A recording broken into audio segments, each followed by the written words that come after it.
Hello and welcome to 5-Minute Math. Today we are looking at the 6th grade concept of order of operations and prime factorization. This is standard 6.7a in the great state of Texas, and we are using item number 35 off the 2019 released STAAR test. If you have not done so already, please go ahead and take a moment to pause the video, work this problem out on your own, unpause it, and then we will look at our answers together.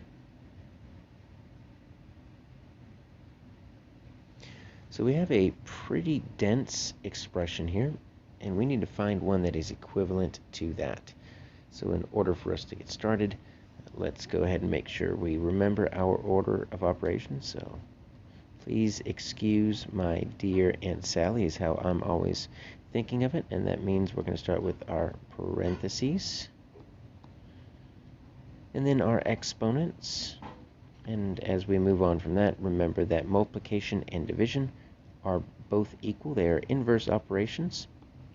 So you can do either one. That comes first, left to right. Same with add, subtract. Even though add is listed first, you can subtract first if it comes in the operation before the addition from left to right. So let's see what we have here. We first actually have a parenthesis. I'm just going to write this right here. 4, 3 plus 5 parentheses minus 3 times 9 squared. Let's just do this one chunk at a time. Parentheses come first. So I'm just going to do 4, and I'm going to collapse this. 3 plus 5 is 8. And we'll just bring everything else down. Times 9 squared. Next, we actually have an exponent. It's that 9 squared. This is not 9 times 2. 9 squared means 9 times itself twice. That's really 9 times 9.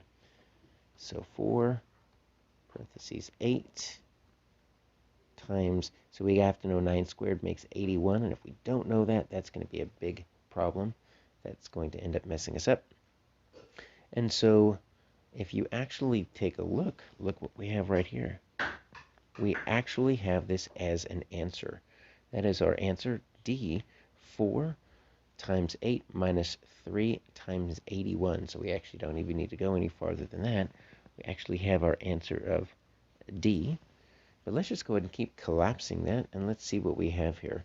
So this is 4 times 8, because any time you have a number outside of parentheses, that means multiplication.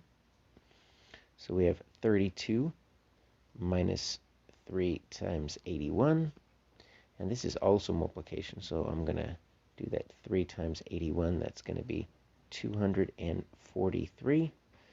So then your answer is going to be 32 minus 243. So that's going to be negative 211, I believe.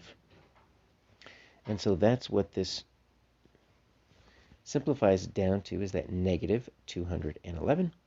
So let's just see what some of these other ones, if we wanted to double check, how could we do that? Well, we could do A, 14 times 81. Let's see what that actually turns into. That's going to be 14. 0, 8 times 4 is 32. 8 times 1 is 8. Add that 3 is 11. So that is not anywhere close. First off, that's positive, and second, that's very positive. So that is not going to be the answer. Ooh, and look at this, 27 squared on 17. So we need to do 27 times 27, because that's what 27 squared means. So 7 times 7 is 49. And 7 times 2 is 14. That's 18. Let's get rid of this. Let's see, 2 times 7 is 14. And then 2 times 2 is 4. Add that one back in, it's 5.